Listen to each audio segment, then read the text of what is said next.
4 deh kalau nggak salah, 4 kali. Aku tuh terus 4-4-nya beda gitu jenisnya semuanya. Aku pernah nyobain lomba bikin esai sekali, itu pertama kali kayaknya aku ikut lomba. Terus yang kedua aku nyobain tapi yang esai ini alhamdulillah menang. Jadi yang menurut aku menarik dari semuanya itu, kecuali yang lomba di Unhas yang bikin development, aku selalu sama beberapa sama teman-teman di luar jurusan kan. Dan itu yang menurut aku sangat menarik, soalnya aku jadi dapat gitu sense kalau misalnya kamu engineer tuh nggak bisa cuma sendiri gitu. Kamu tuh sebenarnya butuh multidisiplin gitu. Dan lebih bagus gitu jatuhnya kalau misalnya kamu kerjasama sama orang dengan perspektif yang beda, karena kan cara orang mikirnya anak KL sama anak APL. Saya waktu itu aku yang lomba pertama itu aku sama anak TI sama anak MRI, aku ngomongin gimana caranya nge-transform proses bisnis. Mereka bilangnya proses bisnis dari sebuah pelabuhan.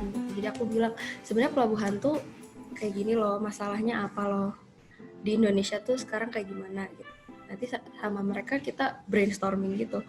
Oh iya, sebenarnya dari TI itu harusnya kriterianya tuh ini loh gitu. Coba kita rumusin nih buat pelabuhan kayak gimana gitu. Itu menarik banget sih menurut aku. Terus di yang terakhir yang aku business case itu, aku sama anak TI sama anak minyak, 3 anak. Buset, itu setiap brainstorming tuh aku bener-bener kayak aku belajar yang baru gitu. Kayak ternyata bisnis minyak tuh sangat kenapa kemarin tiba-tiba hancur gitu. Aku sempet ngaji gitu, ternyata gini, ternyata gitu.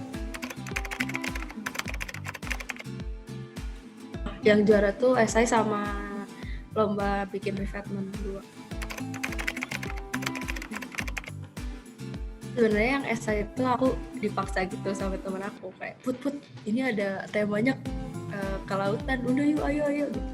So kayak males, pertama aku males kan, tapi pas udah dapet ritmenya, oh iya ternyata seru. Karena dan menurut aku ini cocok gitu loh, kamu mulai pertama itu nyobain esai. Soalnya esai itu sebenarnya bedanya sama paper, esai itu lebih banyak opininya gitu. Betul, kalau awal-awal ya, kalau permulaan kan semakin kamu ngerti ilmunya KL gitu misalnya, ya udah baru bikin paper. Karena aku pun baru bikin paper sekarang, Vi, gitu. Aku dulu belum pernah bikin paper. Dan sebenarnya waktu abis beres TA aku mau dijadiin paper, baru kesempatan pertama tuh bikin paper. Itu menurut aku lomba, tapi sebenarnya semua lomba chaos. Cuman itu benar-benar chaosnya karena aku bikin model. Jadi kita tuh bikin dulu rancangannya nih, kita hitung gitu. Kalau misal waktu itu kan aku ikut lomba itu semester 7. Dan itu tuh bahan kuliahnya di semester 7 juga, ada namanya bangunan pantai atau bantai. Nah, bantai itu aku belajar kan bikin revertment tuh hitungannya apa aja.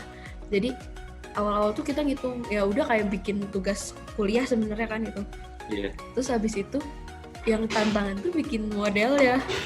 Buset. Sih itu susah banget, gila.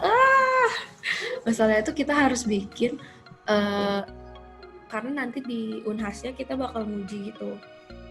Si revetment kita bakal diuji. Terus revetment kita nggak boleh harus impermeable, jadi misalnya nggak boleh masuk air. Juara 2 kebetulan, alhamdulillah. Terus dan itu tuh menurut aku salah satu lomba yang cukup prestisius lah. Isunya yang mau kita highlight apa gitu, terus kumpulin data dulu. Kamu cari ya bahan buat kita diskusi tentang pelabuhan tuh sebenarnya kurangnya apa gitu. Misalnya kita meeting pertama tuh ngomongin itu dulu, terus nanti meeting kedua bahannya dikumpulin, kita ngobrol, kita brainstorming lah biasanya. Sampai kayak oh ternyata masalah yang ada masalah dan kita bisa kebayang solusinya gitu.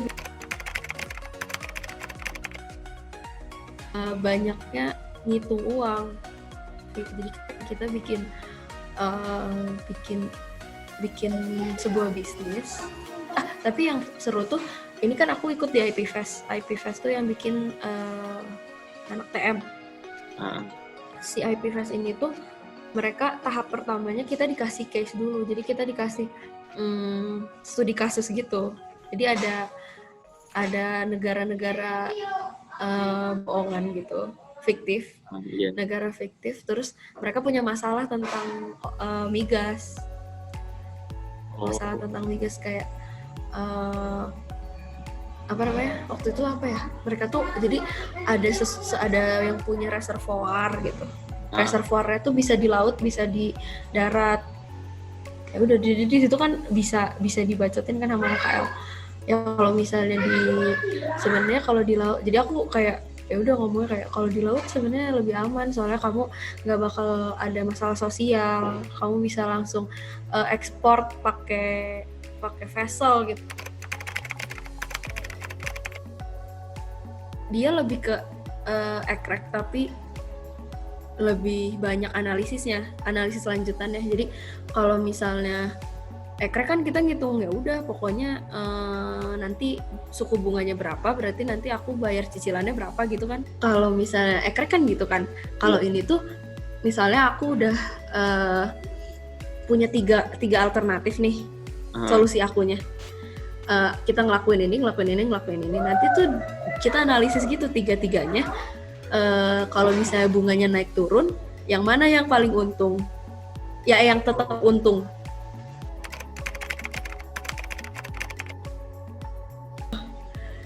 Sebenarnya gini sih, kalau menurut aku ya, aku pun akhirnya lomba karena ya udah ngapain gitu di KL, ngapain lagi gitu.